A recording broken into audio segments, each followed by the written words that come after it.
నమస్కారం. రాష్ట్ర వ్యాప్తంగా 18 నుండి 59 ఏళ్ల మహిళలకు గుడ్ న్యూస్ అయితే చెప్పింది ప్రభుత్వం. వారందరి అకౌంట్‌లో కూడా డబ్బులైతే వేయబోతుంది. ఎందుకు వేస్తున్నారు? ఏమిటి? ఎప్పటి నుంచి వేస్తారు?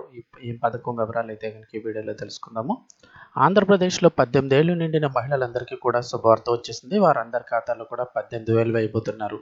ఎప్పుడు అని చూస్తే ఆంధ్రప్రదేశ్‌లో అధికారంలోకి వచ్చిన కూటమి ప్రభుత్వం ఎన్నికల వేళ ఇచ్చిన హామీలను ఒక్కొక్కటిగా నెరవేర్చే దిశగా ఇప్పుడు అడుగులు ముందుకు వేస్తోంది. ఇప్పటికే తల్లికి వందనం పథకానికి సంబంధించిన నిధులు విడుదల చేసిన సంగతి అందరికీ తెలిసిందే. ఈ క్రమంలోనే త్వరలోనే మరో పథకాన్ని ప్రారంభించేందుకు ఆంధ్రప్రదేశ్ ప్రభుత్వం రెడీ అవుతోంది. దీనిలో భాగంగానే రాష్ట్రంలో ఉన్నటువంటి మహిళలందరికీ శుభవార్త చెప్పింది. 18 ఏళ్లు నిండిన మహిళల ఖాతాల్లో 18,000 రూపాయలు జమ చేసేందుకు సిద్ధమవుతోంది. ఆ వివరాలు చూస్తే ఆంధ్రప్రదేశ్ అధికారంలో ఉన్న కూటమి ప్రభుత్వం సూపర్ 6 పథకాల్లో భాగంగా ఆడబిడ్డ నిధి పథకం ప్రకటించిన సంగతి తెలిసిందే. దీని ద్వారా రాష్ట్రంలో 18 ఏళ్లు నిండినటువంటి అర్హులైన ప్రతి ఆడబిడ్డకు ప్రతి నెల కూడా 1,500 రూపాయలు చొప్పున ఒక సంవత్సరానికి 18,000 రూపాయలు ఆర్థిక సహాయం అందించేందుకు రెడీ అయింది. అర్హులైనటువంటి ప్రతి మహిళకు కూడా ఆర్థిక స్వాతంత్రం కల్పించడమే ఈ పథకం యొక్క ప్రధాన లక్ష్యం అంటున్నారు. దీని ద్వారా 18 నుంచి 58 ఏళ్ల మధ్య వయసు ఉన్న అర్హులైన ప్రతి మహిళకు కూడా ప్రతి నెల వారి బ్యాంక్ అకౌంట్లో నేరుగా 1,500 రూపాయలు అయితే జమ చేయనున్నారు. త్వరలోనే ముఖ్యమంత్రి చంద్రబాబు నాయుడు గారు దీన్ని రాష్ట్ర వ్యాప్తంగా కూడా అమలు చేయాలని భావిస్తున్నట్లుగా తెలుస్తోంది. మహిళలకు ఆర్థికంగా మద్దతు ఇవ్వడమే ఈ పథకం యొక్క ప్రధాన లక్ష్యం అని అయితే చెప్తున్నారు.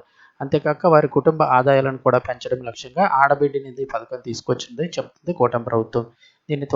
దీనికి సంబంధించి టోటల్గా అమలు చేయబోతున్నారు. దీనికి ఇప్పటికే బడ్జెట్లో డబ్బులు కూడా కేటాయించేశారు. 18 ఏళ్లు నిండిన బీపీఎల్ కుటుంబాలకు చెందిన మహిళలందరూ కూడా ఈ పథకానికి అయితే అర్హులు. దీనికి ఎంపికైన లబ్ధిదారులు నెలకు 1,500 రూపాయల చొప్పున ఏడాదికి 18,000 రూపాయలు అయితే ఆర్థిక సహాయం అందనుంది.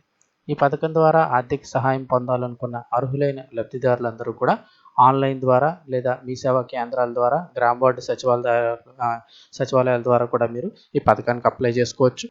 ఈ పథకానికి కావాల్సిన అర్హతలు ఏంటి అని చూస్తే కనుక ముఖ్యంగా వయసు నిర్ధారణ కోసం ఖచ్చితంగా ఆధార్ కార్డు ఉండాలి. అలాగే తెల్ల రేషన్ కార్డు ఉండాల్సి ఉంటుంది. దానితో పాటుగా మీ యొక్క కుల ధృవీకరణ పత్రం ఉండాల్సి ఉంటుంది.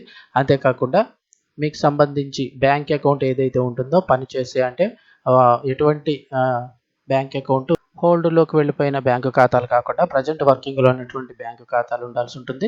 దానికి ఆ బ్యాంకు ఖాతాకి ఆధార్ లింక్ అయి ఉండాలి. ఫోన్ నెంబర్ కూడా లింక్ అయి ఉండాల్సి ఉంటుంది. అలాగే ఎన్పిసిఐ అనేది కూడా లింక్ అయి ఉండాలి. అంటే national payments corporation of India.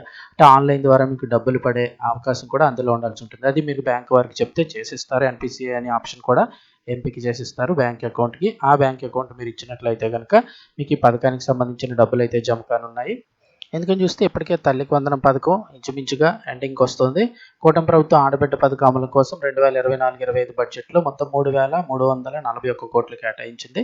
ఈ మొత్తంలో కూడా బీసీ మహిళలకు 1,069 కోట్లు, మిగిలిన మొత్తంలో వెనుకబడిన వర్గాలకు 629 కోట్లు, అలాగే మిగిలిన వారికి మైనారిటీ ఆడబిడ్డలకు 83 కోట్లు, వారితో పాటు మిగతా మొత్తంలో ఎస్సీ ఎస్టీ వర్గాల మహిళల కోసం కూడా కేటాయించబడింది. త్వరలోనే అధికారికంగా ఆన్లైన్ వెబ్సైట్ ఇవ్వడం జరుగుతుంది. అంతేకాకుండా గ్రామ వార్డు సచివాలయాల్లో కూడా ఈ పథకానికి సంబంధించి అప్లై చేసుకోవడానికి అప్లికేషన్ ప్రాసెస్ అయితే స్టార్ట్ కాబోతుంది. ఆ అప్లికేషన్ ప్రాసెస్ స్టార్ట్ అయిన వెంటనే మన ఛానల్ ద్వారా మీకు వీడియో ద్వారా తెలియజేయడం జరుగుతుంది. ఛానల్ని సబ్స్క్రైబ్ చేసుకొని రెగ్యులర్గా ఫాలో అవుతుండండి. పథకానికి సంబంధించి అప్లికేషన్ స్టార్ట్ అయిన వెంటనే మన ఛానల్ ద్వారా మీకు తెలియజేయడం జరుగుతుంది. వీడియో నచ్చితే తప్పకుండా లైక్ చేయండి. మరిన్ని అప్డేట్స్ కోసం ఛానల్ని సబ్స్క్రైబ్ చేసుకోండి.